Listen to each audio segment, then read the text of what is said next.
techniques refers to the method and the devices used by the author. So, styles refers to language. The Noli Me Tangere can be regarded as historical novel as it has fictional character but also historical person like Father Burgos who live in the actual places within a social system that was then typical of colonized land.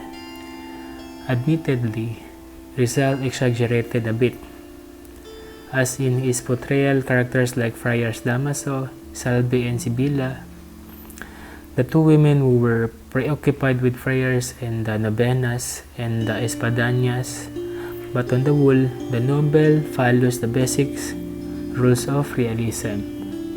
Humor worked best were a more serious presentation of general practices of religion during that time, and even to the present time, would have given the novel a darker and pessimistic time.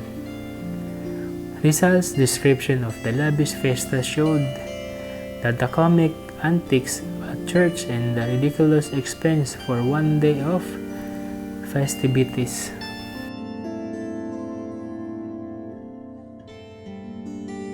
Noli Me Tangere.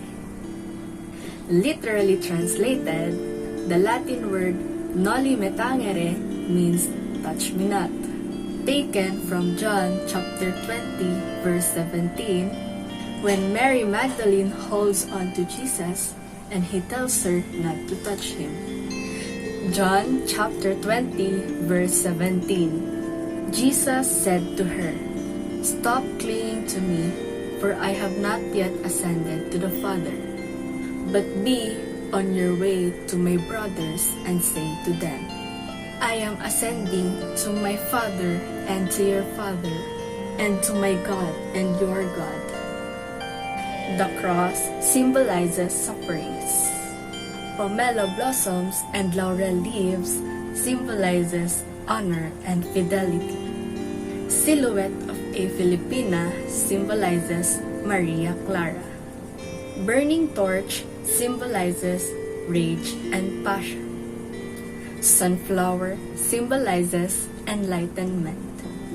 Bamboo stalks that were cut down but grew back symbolizes resilience.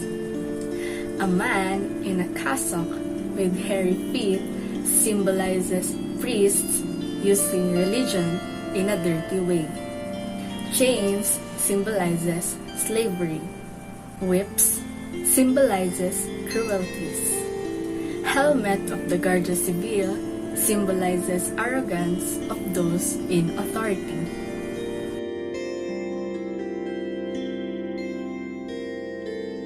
So let us first talk about the preface. On the dedication page, he wrote, "I will strive to reproduce thy conditions without discrimination." In that first sentence, he literally vividly revealed his desire to show the situation or the current situation of the Filipinos in the reign of the Spaniards without discrimination, meaning he will not just focus on the corruption and the brutality of the Spaniards, but as well as his Filipino countrymen. He also wrote at the dedication page, "I will raise part of the veil that covers the evil," which entails his desire to uncover and reveal the truth behind the pureness, the innocence, and the holiness the friars and the Spaniards and his fellow men portrayed to be. Next is theme. Theme denotes the main idea of the novel. So Jose Rizal's novel, Noli Me Tangere, is anchored on the Gospel of John. Its theme is also similar to longingness and unfulfillment. The novel persistently unveils and unmasks the contemporary Spaniards in the Philippines of every kind. It disclosed the corruption and the brutality of the civil guards, which have led good men to banditry and crimes. The novel is focused on an administration calling self-seekers out to make their fortune at an expense of the Filipinos, so that few sincere, honest men loses the capability of overcoming the treacherous working in the system. The efforts to help the country often leads and ends in frustration and self-ruins. The novel also disclosed and revealed the corruption of the friars, which turned the Catholic religion into an instrument for their own consumption by enriching and perpetuating themselves in power through seeking mire ignorant Filipinos in fanaticism and superstition.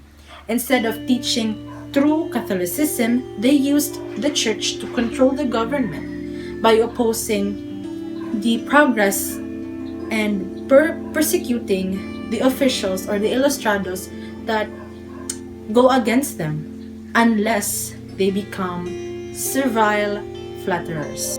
And Rizal did not just focus on the friars and the Spaniards, for as what he had stated in his dedication page, he will strive to reveal or to reproduce thy condition faithfully without discrimination.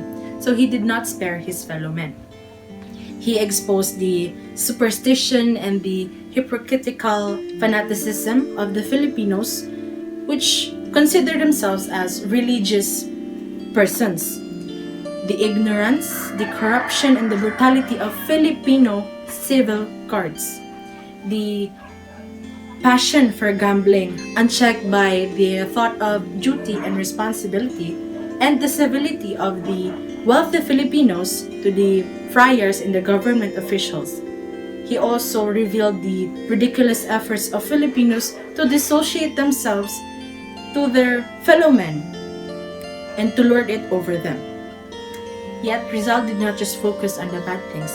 He balanced it out by stating the good things that lifts up the national portrait of his Filipino countrymen by highlighting the virtues and good qualities of his unspoiled Filipino countrymen.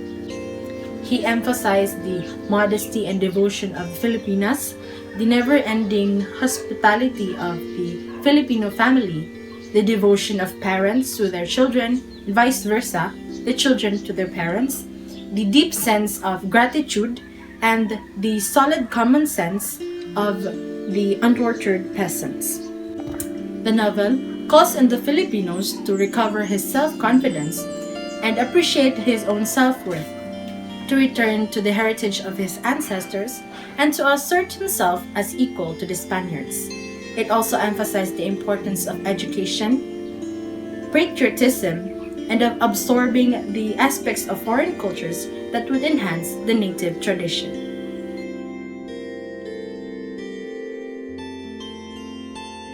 So these are the characters of Noli Me Tangere. Ibarra, son of a Filipino businessman and the fiancé of Maria Clara. Maria Clara, she was raised by Capitan Tiago and considered as the most beautiful and widely celebrated girl in San Jago. Capitan Tiago, she was known as the Cabeza de Barangay or head of the town of San Jago. Padre Damaso, best known as the notorious characters who speak with harsh words. Elias, Ibarra's mysterious friends and ally. He wants to revolutionize the country and freed from Spanish oppression. Sisa is a deranged mother of Crispin and Basilio. She was described as a very beautiful and young. Crispin, an altar boy, he was unjustly accused of stealing money from the church.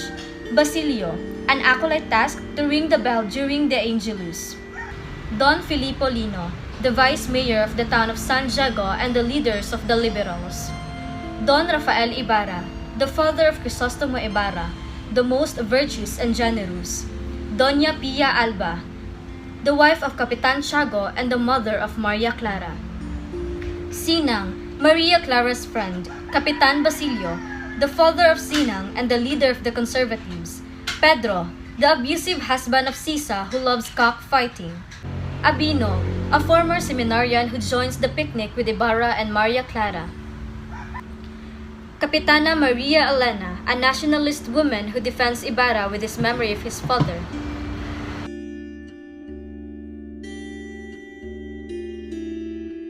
So basically, this revolves around the story of Crisostomo Ibarra, an heir of a wealthy clan who just came back from Europe after 7 years.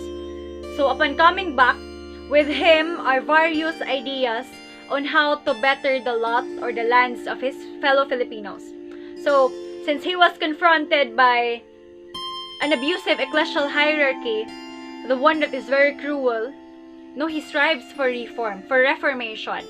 So, in detail, the death of his father, Don Rafael Ibarra, and the refusal of a Catholic burial for his father by Padre Damaso provoked him into hitting the priests. However, it was rescinded due to the presence of the Governor General. Padre Salve, his successor, Padre Damaso's successor, a friar, embodied the rotten state of the clergy at that time. So actually, Padre Salve had this anger towards Crisostomo Ibarra. So he plotted or he planned with Lucas to organize a strike into the civil guard station and convince the attackers that they should name Crisostomo Ibarra as their ringleader. And soon as planned, the attack got failed, and so Crisostomo Ibarra was the one who was blamed, was wrongly accused, and was imprisoned. So on the latter part of the novel, Elias, a dear friend of Crisostomo Ibarra, helped him to escape in the prison. So they flee by a boat and pass into a river. But then again, since there are still a lot of civil guards, Guardia Civil, who are chasing after Ibarra, Elias decided to dive into the river to mislead the chasers or the people who run after Ibarra. The novel ended with a report that Ibarra got killed and his lover, Maria Clara, insisted herself on entering the convent. So, in his dedication in the novel, Rizal once explained a type of disease, a type of cancer that is so terrible that to anybody who has it could not bear to be touched. So he pertains this disease as something to be called as Noli Me Tangere, or in Latin, touch me not. So concerning this, he thinks that his homeland is similarly afflicted. So with this, in his novel, he made emphasis of various characters which manifest the effect of colonial expression in the country. So here, he highlighted Kapitan Tiago, Doña Victorina de Espadaña, the social climber, the Guardia Civil. We also have Elias, Lucas, different faces of Filipino people, and many more characters. So, indeed, Noli Me Tangere at that time, and I believe until now, became a catalyst of the movement of independence in the Philippines.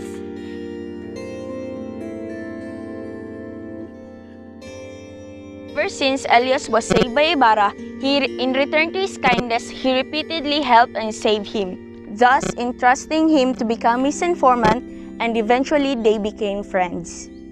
In addition, written in the chapter 53 up to the epilogue of the Noli Me Tangere, Father Salve spreads the words that claim that Ibarra is plotting revenge against the Spaniards. Though the evidence is little to prove the accusation, he was still captured. Luckily, Elias escaped and followed and freed Ibarra from prison, and they went to the house of Maria Clara for Ibarra to bid his goodbye. After seeing Ibarra, Maria Clara expresses her deep remorse for sharing the letter and betraying him. She only did that to protect their family's dark secret. She explains everything and Ibarra forgives her. In the boat scene, the civil guards began chasing them. In order for Ibarra to be saved, Elias jumps off from the boat. Fooling the guards, they began to think that it was Ibarra. So they start shooting. Eventually, they convince themselves that Ibarra is dead, even though they did not found any of his body. The word spread, and Maria was convinced that Ibarra is dead. As an escape, he enters the nunnery and refuses to get married. The character symbolizes the country's condition. They are once beautiful but now turns into a miserable one. The conflict of Crisostomo Ibarra. As the protagonist of the story, he faces some conflicts such as First is the Ibarra and versus the society. It is the norms and values of that time that he thinks that is the problem for him. Second is Ibarra versus man. Obviously, he was not in good terms with Father Damaso and some of the friars such as Father Salve. Third is Ibarra versus himself. The conflict was the traditional values of that time and his personal values. The conflict of Maria Clara. She is another character of the story. However, she did not resolve of any conflicts within her. She chooses to escape by entering the convent as a nun. In today's generation, even way back, some of us uses this way to escape reality or problem. Some of us thinks that we might find what we ought to find in the convent. And lastly, Maria Clara is the epitome of Filipina.